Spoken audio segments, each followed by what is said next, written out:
a little gift. Before I begin to relay the details of this ritual, I should probably explain that you need to be in a certain state of mind for it to work. I'm sure a lot of you out there will know what I mean, even though I am not the best person to be explaining human emotions. It's a kind of churning, constant emptiness, a feeling that although you have no desire to die, life simply takes too long, and you would rather another option. It is very important that you feel this way when undertaking the ritual, because another option is exactly what we'll give you. The details are as follows. I have tried to make it as simple as possible, and to cut down on the cryptic rubbish that my contemporaries often include in these things. But you need to appreciate how hard that is. We don't live by constants as you do. We live by symbolism and meaning. Bread does not sustain us, but the idea of bread makes a very good meal indeed. Still, enough talk. Even if you did want to hear about me, I wouldn't be able to explain it. Apologies for this also, but if you're not a resident of the United Kingdom, you have a little travelling to do. The new world doesn't interest us as much as the old one, and this isn't going to be as convenient as finding any old hospital or halfway house.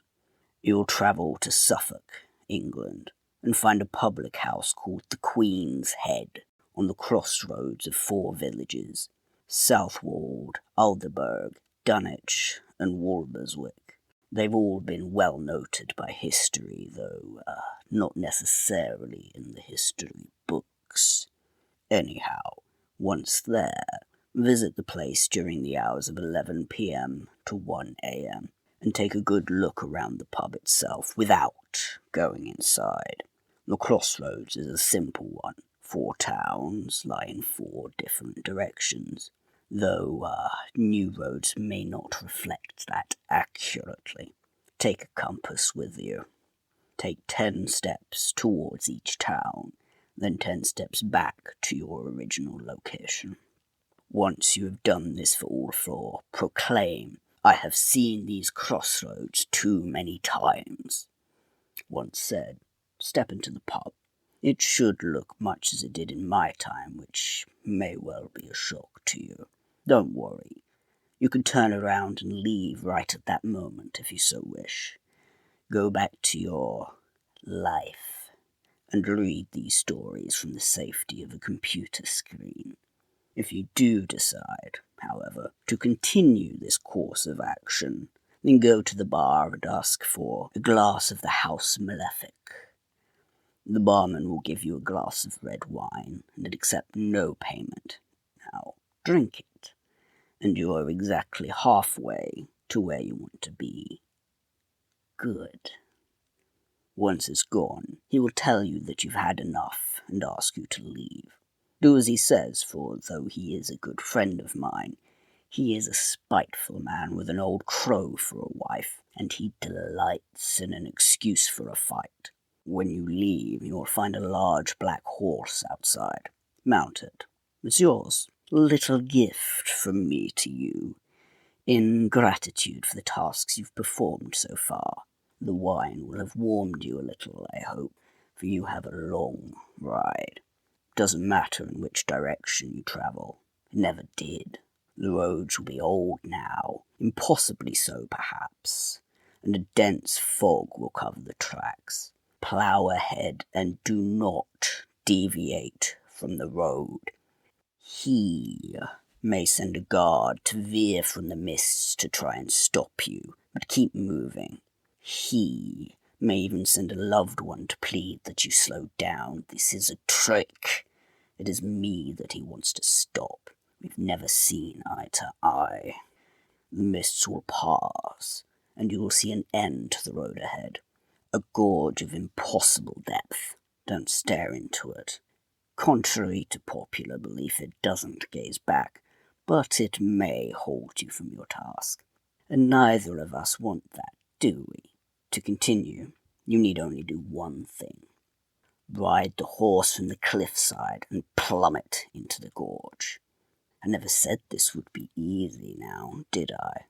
Don't worry, it's an exhilarating rush. For the most part. I shan't talk of the next few minutes of your trial. It would be improper, after all. Many don't make it this far. They suddenly decide that they have too much to live for. What a joke, as though cowardice and misery were badges of honor. However, those that do have the courage for this, and I commend you, I truly do, will have but one final task ahead of them, the hardest of all. He will appear to you. I've seen him before more times than I would care to mention, and I know that this next part will be no easy task. You must deny him. He will show you your loved ones, those that have passed from life, and he will promise you a life with them. You must deny him. He will offer you bliss and release from pain. You must deny him. Finally, he will offer his friendship and his regard. Deny him. His words are false, and you'll find no succor with him. Finally, he will leave. Good. And we will be alone. Now, for your gift, the reward for your efforts. No problem to a being like me. I will touch you upon the forehead once, and you will awake in the bed you find most comfortable. From this point on, you will be possessed of an irresistible charisma, and disease will never trouble you. No wound will harm you, and no argument will sway you. You will be one of my children, and you will recognize others I have dealt with by the black fingerprint on their forehead. The only catch, there isn't one. I'm not like him. I don't deal in punishments. I reward my children.